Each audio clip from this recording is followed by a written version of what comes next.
Hello everyone, welcome back to your सेन सना। So आज का ये व्लॉग है स्पेशली हमारा कि कैसे हमें वीज़ा एप्लीकेशन फॉर्म फिल करना है, हमें कैसे कैसे फॉर्म निकालना होता है, क्या प्रोसेस होता है, सब कुछ। तो इस व्लॉग में आप एंड तक बने रहिए क्योंकि एक एक स्टेप आपको मैं प्रॉपर दिखाऊंगी कि कैसे कैसे फॉर्म फिल करते हैं। सो मैं गई थी ऑस्ट्रिया और मैं एक दो कंट्रीज़ और गई थी। सो मैंने शेंजन वीज़ा के लिए अप्लाई किया था और शेंजन वीज़ा को कैसे अप्लाई करते हैं, क्या क्या उसके प्रॉपर प्रोसीजर होता है, सब इसमें वीडियो में दिखा रही हूँ। और मैंने जो अप्लाई किया था वो मैंने बिज़नेस वीज़ा के लिए किया था क्योंकि मेरा इंस्टीट्यूट मुझे फंड्स दे रहा था और मैं एक कॉन्फ्रेंस के लिए जा रही थी। अगर आप टूरिस्ट वीज़ा पे जा रहे हो घूमने के लिए सिर्फ, तो उसके लिए भी आप ये अप्लाई कर सकते हो ऑलमोस्ट ऑल टाइप्स के लिए। मैं आपको इस वीडियो में बताने वाली हूँ कि हमें एप्लीकेशन फॉर्म कैसे भर रहा है वीज़ा के लिए। तो मैं इंटरनेशनल ट्रैवल सीरीज़ कर रही हूँ, उसमें मेरा ब्लॉग नंबर 3 है ये, और इसमें हम भरने वाले हैं शेंजन वीज़ा, जो कि बहुत ईजिली यूजुअली लोगों को मिल जाता है। लेकिन अगर फॉर्म में आपने कुछ भी इधर उधर गड़बड़ी कर दी तो बहुत दिक्कत हो जाती है क्योंकि आपको पता नहीं चलता कि एक्चुअल में आपने क्या मिस्टेक करी है। सो इसलिए ये पूरा ब्लॉग एंड तक देखना कि इसमें कैसे कैसे आपको कौन कौन सा कॉलम भरना है। ये आप एप्लीकेशन फॉर्म अब टूरिस्ट वीज़ा के लिए भर सकते हो, बिजनेस वीज़ा के लिए भर सकते हो, और बहुत सारे ऑप्शंस होते हैं, सबके लिए एप्लीकेबल रहेगा। हर कॉलम में क्या क्या फिल करना है सब मैं आपको बताने वाली हूँ। सो चलिए चलते हैं मेरी स्क्रीन पे। तो सबसे पहले हमारे पास क्वेश्चन आता है कि हम लोग अपना फॉर्म कहाँ से डाउनलोड करें। तो सबसे पहले आपको क्या करना है, VFS ग्लोबल की साइट खोलनी है, गूगल खोलना है। गूगल पे आपको टाइप करना है VFSglobal.com। वहाँ पे एक साइट आ जाएगी, आपको उसको ओपन करना है। इस साइट में सबसे पहले आपको लिखना है कि आप कहाँ से ट्रैवल करने वाले हैं। सो हम यहाँ पे डाल देंगे इंडिया, और कहाँ जाने वाले हैं तो यहाँ पे हम डाल देंगे, मैं ऑस्ट्रिया गई थी तो मैंने ऑस्ट्रिया डाला है। और उसके बाद हमें क्लिक करना है take me to that site में। तो यहाँ पे अब हमारे सामने खुलने वाला है एक साइट जहाँ पे आपको शेंजन वीज़ा के बारे में बताया गया है।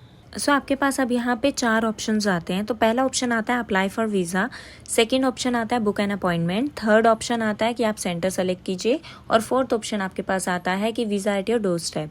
सो आजकल ये नया एक ऑप्शन भी स्टार्ट हुआ है कि आप अपना फॉर्म फिल करके रखें और घर पे आके कोई आपका ले जाएगा, आपको सब वेरिफिकेशन वगैरह सारी चीज़ें वहीं पर हो जाएंगी। सो अब यहाँ पे स्टेप टू स्टेप गाइड बताया हुआ है कि आपको क्या प्रोसीजर फॉलो करना होता है। सो सबसे पहले आपको इस साइट पे आके देखना होता है कि आपको कौन से टाइप का वीज़ा अप्लाई करना है। फिर आपको अपनी एप्लीकेशन के साथ काम करना स्टार्ट कर देना होता है, उसमें सारी डिटेल सब कुछ उसे फिल करके रेडी रखना है। उसके बाद आपको अपनी अपॉइंटमेंट बुक करनी है। वैसे आप अपॉइंटमेंट बुक कर सकते हैं, अगर उसमें टाइम है तो आप with in the main time आप अपना एप्लीकेशन फॉर्म फिल कर सकते हैं, अपना तैयारी कर सकते हैं। सो उसके बाद आपको क्या करना होता है, जाके अपॉइंटमेंट लेके आपको वहाँ पे सारे डॉक्यूमेंट्स देने होते हैं, सब कुछ सबमिट करना होता है, और उसके बाद आपको एक ट्रैकिंग नंबर मिलता है। या तो आप ट्रैक कर सकते हो या SMS सर्विसेज ले सकते हैं, और उसके बाद आपका पासपोर्ट आपके हाथ में आ जाता है कुछ ही दिनों में। तो सबसे पहले अब चलते हैं टाइप ऑफ वीज़ा पे। तो यहाँ पे हमारे पास 2 टाइप ऑफ वीज़ा होते हैं, short term visa and long term visa.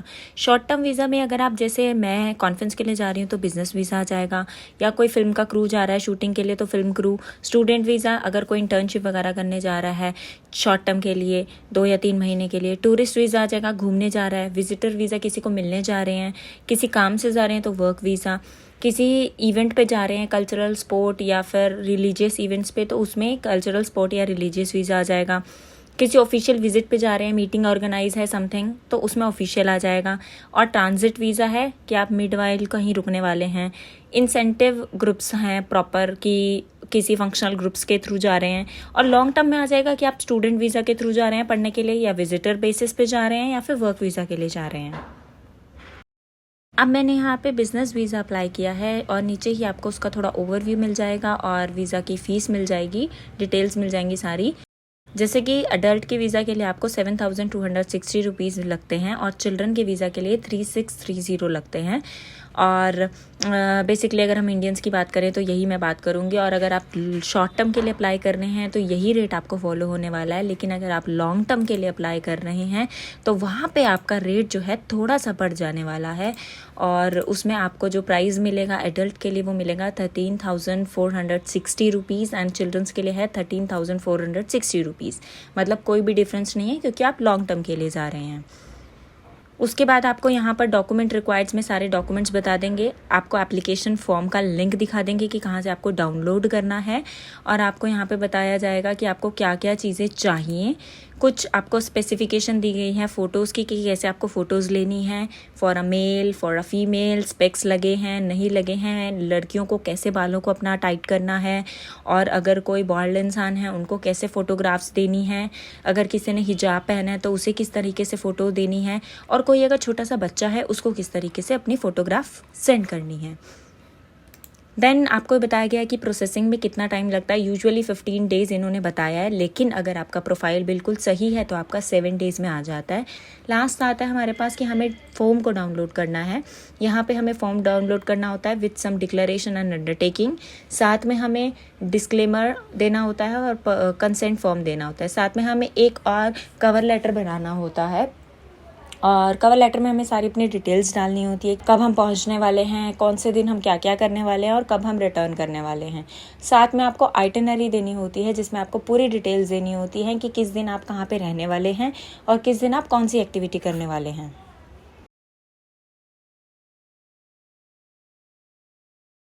तो सबसे पहले आपको अपनी फ़ोटोग्राफ जो आपने रखी है उसको यहाँ पे पेस्ट कर लेना है। आप इसे लास्ट में भी कर सकते हैं, लेकिन इस कॉलम में फ़ोटोग्राफ लगेगी। फिर आता है आपके पास फर्स्ट ऑप्शन जो बताता है आपको सरनेम, जो आपका फैमिली नेम है। याद रखना वही नाम आपको टाइप करना है जो आपके पासपोर्ट पे लिखा गया है।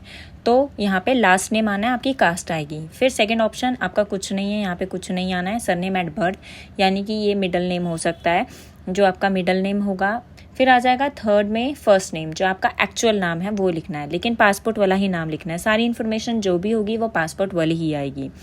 फोर्थ ऑप्शन में आ जाएगा date of birth. Date of birth में आपका जो डेट ऑफ बर्थ मेंशन है वहाँ पर उसका आ जाएगा। प्लेस ऑफ बर्थ 5 नंबर, आपने प्लेस लिख देनी है जहाँ पर आपका बर्थ हुआ है। कंट्री ऑफ बर्थ, ऑब्वियसली बात है आप इंडिया से अप्लाई कर रहे हो तो इंडिया ही आएगा यहाँ पे। अगर आप किसी और कंट्री से अप्लाई कर रहे हो, मेरा व्लॉग देख रहे हो, तो आप यहाँ पे अपनी कंट्री मेंशन करना। नंबर 7 आ जाएगा करंट नेशनैलिटी, और यहाँ पे इंडिया आ जाएगा। और ये ऑप्शंस ध्यान रखना, थोड़ा बहुत इधर उधर कर देते हैं कभी कभार ये फॉर्म्स में, जैसे कि अब नया 2023 में जो फॉर्म होगा उसमें यही है, 2024 में फॉर्म में थोड़ा इधर उधर कर देंगे। तो प्लीज़ कॉलम में क्या क्या मेंशन है वो अच्छे से देख लेना। मैं आपको किसी को अगर ये PDF चाहिए होगी तो प्लीज़ मुझे मेल कीजिएगा, मेरे ड्रॉप बॉक्स में होगा, मुझे मेल कीजिएगा, मैं आपको भेज दूँगी। फिर आता है नंबर 8 दैट इज़ सेक्स, तो अपना फीमेल जो भी सेक्स है वो कर दीजिएगा मार्क। नंबर 9 आपको बताना ज़रूरी है, जिसमें आप बताएंगे कि आप सिंगल हैं, मैरिड हैं या सेपरेटेड हैं, डाइवोर्सी हैं, विडो हैं या कोई और आपकी स्पेसिफिकेशन है तो प्लीज़ आप उसे अच्छे से मेंशन कीजिएगा। फिर उसके बाद आ जाता है कि यहाँ पे in the number 10 in the case of minors, अगर माइनर्स हैं मतलब कि अगर आप छोटे बच्चे हैं और आप अपने पेरेंट्स के साथ जा रहे हैं तो आप ये कॉलम फिल करेंगे। उस कॉलम में फिर आपका सरनेम आएगा, प्रॉपर फर्स्ट नेम आएगा, आपका एड्रेस आ जाएगा यहाँ पर कि आप किसके साथ रह रहे हैं, और आपकी नेशनैलिटी इसमें प्रॉपर मेंशन होगी, सारी डिटेल्स इसमें मेंशन होंगी। नंबर 11 ये भी तभी लिखना है अगर आप माइनर होंगे। इसमें आपका आइडेंटिटी नंबर होगा, यानी कि पासपोर्ट नंबर आपका यहाँ आ जाएगा, ठीक है, आधार नंबर यहाँ आ जाएगा आपका। वैसे अगर आप माइनर नहीं है तो आपको ये 10 और 11 कॉलम फिल नहीं करने हैं, इसको आप ऐसे ब्लैंक छोड़ सकते हैं। Then comes 12 number. 12 नंबर में आता है कि किस तरीके का आप डॉक्यूमेंट यूज़ कर रहे हैं ट्रैवल के लिए। ऑब्वियस सी बात है कि अगर हम बाहर जा रहे हैं तो हम पासपोर्ट ही यूज़ कर रहे हैं, तो सारे ऑप्शन पासपोर्ट के ही यहाँ पे अवेलेबल हैं। ऑर्डिनरी पासपोर्ट यूजुअली सारे कॉमन पीपल को मिलता है, सारे इंडियन सिटीजन्स को मिलता है, और हम सबके पास ऑर्डिनरी पासवर्ड होता है। और ये डिप्लोमेटिक पासवर्ड स्पेशली उनको मिलता है जो बहुत ही रिच जॉनरा के होते हैं और बहुत ही हाई ऑफिशियल्स होते हैं, जो उनको मिलता है। और ऑफिशियल पासपोर्ट उनको मिलता है जो गवर्नमेंट के काम से रेगुलर इंटरनेशनल ट्रैवल करते रहते हैं। और साथ में हमारे पास आता है और एक और होता है सर्विस पासपोर्ट, इसे उसको दिया जाता है जो वहाँ पे उस स्टेट के लिए सर्विस करने के लिए जा रहा है। जनरली लोगों के पास ऑर्डिनरी ही होता है, और आप लोगों के पास भी ऑर्डिनरी होगा। अगर आप टूरिस्ट या फिर बिजनेस वगैरह के लिए जा रहे हैं तो आप ऑर्डिनरी पासपोर्ट पे क्लिक कीजिएगा। फिर आ जाता है number 13 number of travel document. तो यहाँ पे आपका पासपोर्ट का जो भी नंबर होगा ये अल्फा न्यूमेरिक नंबर होता है, यहाँ पे आपका पासपोर्ट नंबर आ जाएगा। देन आता है number 14 that is a date of issue, मतलब वो पासपोर्ट आपको कब इशू हुआ था उसके ऊपर ही पासपोर्ट के ऊपर आपकी डेट मेंशन होगी, वो डेट यहाँ पे लिख देनी है। उसके बगल में ही आपके पासपोर्ट पे ये भी मेंशन होगा कि ये पासपोर्ट कब तक वैलिड है। यूजुअली 10 ईयर्स का ही ड्यूरेशन होता है, तो आप 15 नंबर पे वैलिड अंटिल में ये लिख दीजिएगा कि कब तक आपका पासपोर्ट वैलिड है। फिर आता है नंबर 16, इशूड बाय, किसने इशू किया है। जैसे आरपीओ बैंगलोर, तो हमारे पास आरपीओ चंडीगढ़, दिल्ली, हैदराबाद, ये सब चीज़ें होती हैं। तो आपके पासपोर्ट आपको कहाँ से मिला था, आप कहाँ पे बनवाने गए थे, वो यहाँ पे मेंशन होगा और ये भी आपके पासपोर्ट के ऊपर मेंशन होता है। फिर आता है नंबर 17, एप्लीकेंट का होम एड्रेस और ईमेल आईडी। तो यहाँ पे आपका जो करंट एड्रेस है वो लिखेंगे। जैसे अगर मैं इंस्टीट्यूट में पढ़ रही हूँ, मैं आईआईटी रुड़की में पढ़ रही हूँ, तो मैंने यहाँ पे अपना आईआईटी रुड़की का एड्रेस डाला था, ठीक है। लेकिन अगर आप कहीं भी अप्लाई कर रहे हो तो आप इसमें घर का एड्रेस भी डाल सकते हो, जो कि आपके पासपोर्ट में मेंशन है, क्योंकि मैंने बाकी सारे डॉक्यूमेंट्स लगाए थे, रेजिडेंशियल प्रूफ लगाया था, तो मैं यहाँ पर अपना होम एड्रेस वो डाल रही हूँ, तो आप वो डाल सकते हैं। फिर आता है सामने ही टेलीफोन नंबर आपको मेंशन करना है। तो आपके पास कोई भी टेलीफोन हो, नंबर हो, 1 या 2, 3 जितने हो आप यहाँ पे मेंशन कर दीजिएगा। बहुत ज़्यादा भी मेंशन मत करना कि नज़र ही ना आए। देन आता है 18 नंबर पे, residence in a country other than country of a current nationality. मतलब कि अगर आप यहाँ के अलावा कहीं और कंट्री में भी रहते हैं, वहाँ की भी रेजिडेंसी है आपके पास, आप वहाँ पे रह रहे हैं, आपका घर है वहाँ पर, तो आप यहाँ पे लिख सकते हैं। वैसे तो ये होता नहीं है यूजुअली, क्योंकि आपको अगर कहीं और लेना है तो आपको इंडिया की नेशनैलिटी छोड़नी पड़ती है, और आप अब कहीं और अपना ऐसे घर ले नहीं सकते जब तक कि आपकी नेशनैलिटी वहाँ की ना हो। सो यहाँ पे हम लोगों को तो वैसे टूरिस्ट या बिजनेस पर्पज से जाना है, तो हम लोग NA मेंशन करेंगे कि हमारे लिए एप्लीकेबल नहीं है। सो NA नॉट एप्लीकेबल। फिर हमारे पास आता है 19 नंबर, करंट ऑक्यूपेशन, कि आपका ऑक्यूपेशन क्या है, आपका प्रोफेशन क्या है। तो यहाँ पे मैं रिसर्च स्कॉलर हूँ, तो मैंने यहाँ पे सीनियर रिसर्च फेलो लिख दिया था। आपका जो भी ऑक्यूपेशन है, बिजनेस, सर्विस, कोई भी ऑक्यूपेशन है, आप यहाँ पे मेंशन कर दीजिएगा। फिर आता है नंबर 20, एम्प्लॉयर या एम्प्लॉय एड्रेस या टेलीफोन नंबर। तो यहाँ पे प्रॉपर कंप्लीट आपका ऑफिस एड्रेस आ जाएगा जहाँ पे आप काम कर रहे हो।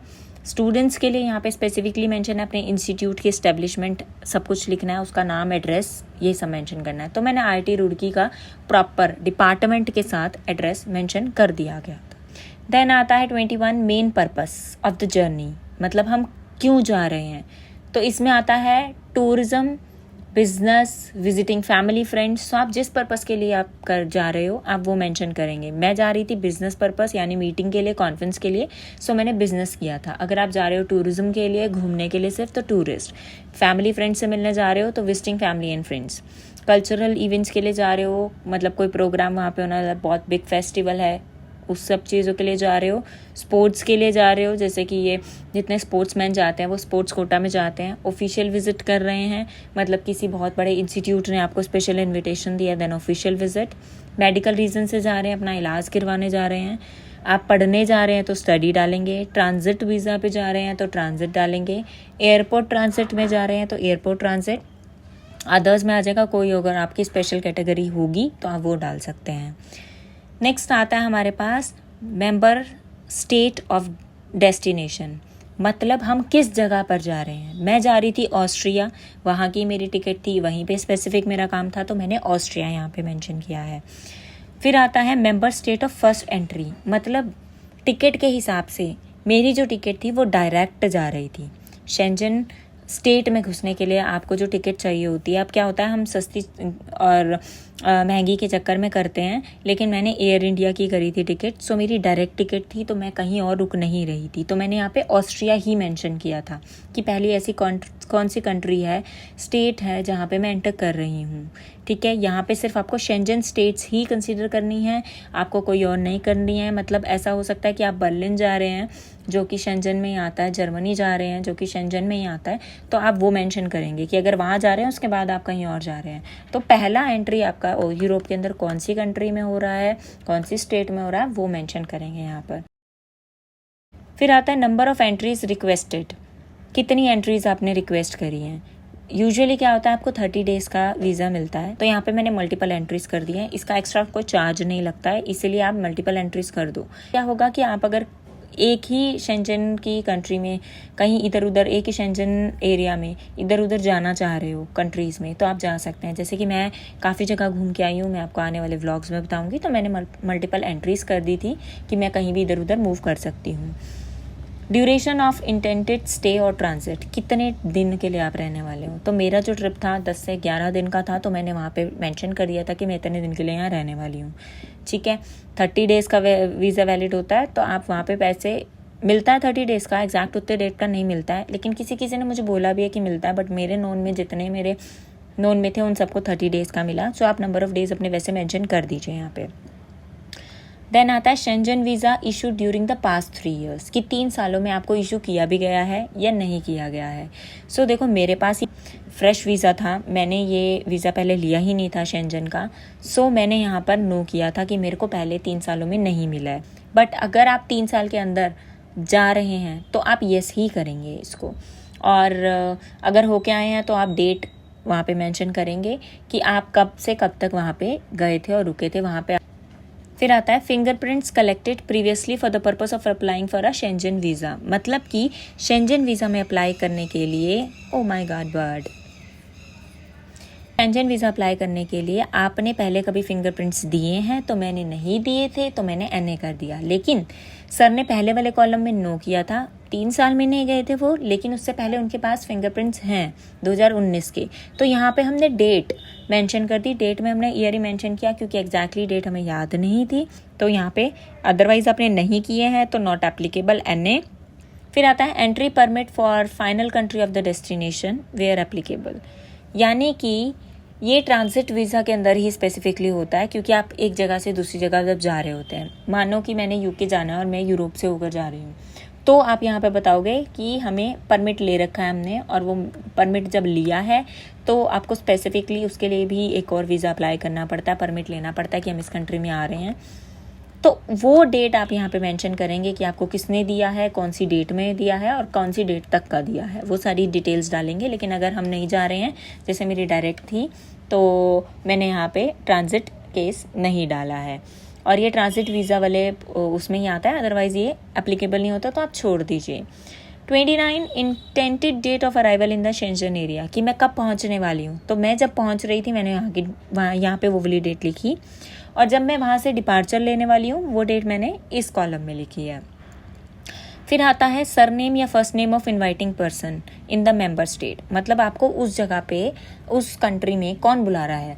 अगर तो फैमिली फ्रेंड्स वगैरह हैं तो उनका एड्रेस वगैरह आ जाएगा यहाँ पर, एकोमोडेशन, प्रॉपर डिटेल्स और पर्सन का नाम सब कुछ आ जाएगा, डिजिग्नेशन एंड ऑल। लेकिन मैं वहाँ पर कॉन्फ्रेंस पर्पस से जा रही थी, तो मैं वहाँ पे होटल्स में रहने वाली थी, तो मैंने वहाँ पे हॉस्टल्स की डिटेल डाली थी, बिकॉज मैं वहाँ पे हॉस्टल ले रही थी, होटल हॉस्टल जो भी है वहाँ पे आप वो डिटेल्स डालेंगे। तो मैंने जो फर्स्ट हॉस्टल था मेरा जिसमें मैं एंटर करने के बाद रुक रही थी, मैंने ये वो डिटेल्स डाल दी थी। नेक्स्ट इसी का पार्ट है कि यहाँ पे एड्रेस और ईमेल एड्रेस आपको डालना है इनवाइटिंग पर्सन का। मैंने यहाँ पे अपने हॉस्टल का ईमेल एड्रेस, उसका प्रॉपर एड्रेस, डिटेल सारी चीज़ें डाल दी थी। एंड देन यहाँ पे कॉन्टैक्ट नंबर डाला था। तो अगर आपकी फैमिली फ्रेंड्स हैं, आप उनके यहाँ रुकने वाले हैं, तो वो उनका डिटेल, नाम वगैरह, एड्रेस, उनका कॉन्टैक्ट नंबर डालेंगे। अगर आप किसी इंस्टीट्यूट में रुकने वाले हैं, कोई वहाँ आपको बुला रहा है, तो आप वो सब डालेंगे यहाँ पर। टूरिस्ट हैं, हॉस्टल या होटल में रुकने वाले हैं, तो वही डिटेल्स यहाँ पे ऐड ऑन होंगी।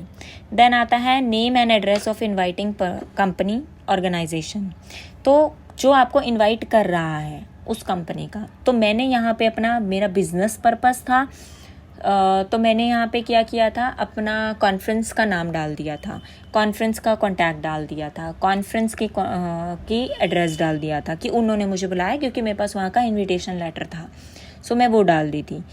ये तभी होता है अगर हम बिज़नेस पर्पस से जा रहे हैं और इधर उधर घूमने वाले हैं, तो ठीक है कि हमें बुला कौन रहा है।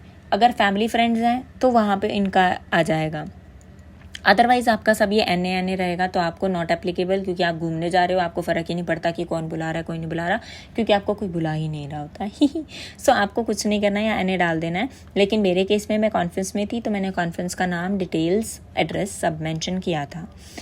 फिर आता है cost of travelling and living during the applicant stay is covered, मतलब आपको कोई स्पॉन्सर कर रहा है क्या, खुद से पैसे डाल रहे हो, खुद से पैसे लगा रहे हो, या फिर मुझे कोई स्पॉन्सर कर रहा है। सो मेरे केस में एक्चुअली क्या हुआ था, उस टाइम पे मुझे इंस्टीट्यूट पैसा नहीं दे रहा था, वैसे मेरे केस में मुझे मेरे गाइड ने अपना फ़ंड दिया था, बट स्टिल यहाँ पे मैंने सेल्फ स्पॉन्सर डाला था कि मैं अपना पैसा लगा के जा रही हूँ। इसके लिए मुझे क्या होता है, सर्टिफाइड अमाउंट होता है, वो अपने बैंक में दिखाना होता है कि मेरे पास इतना पैसा है कि मैं आ जा सकती हूँ बैंक स्टेटमेंट के साथ। सो यहाँ पर इन्होंने ऑप्शंस दिए हैं, कोई भी ऑप्शन हमें चूज़ करना होता है, डिपेंड ऑन कि आपको कौन स्पॉन्सर करने वाला है। अगर कोई स्पॉन्सर है तो उसका नेम ऊपर मेंशन कर दीजिए और फिर यहाँ पे मेंशन करिए कि कौन सी कैटेगरी है। सबसे पहला हिमसेल्फ हर सेल्फ, मतलब मैं खुद करने वाली हूँ, तो मैंने यही ऑप्शन क्लिक किया था। कैश एजेंट देने वाला है कोई, अगर किसी का एजेंट है तो आप वो क्लिक करेंगे। अगर ट्रैवलर का कोई चेक है, किसी ने आपको स्पॉन्सर करना है और उसने चेक दिया है तो वो चेक यहाँ पे लगाएंगे।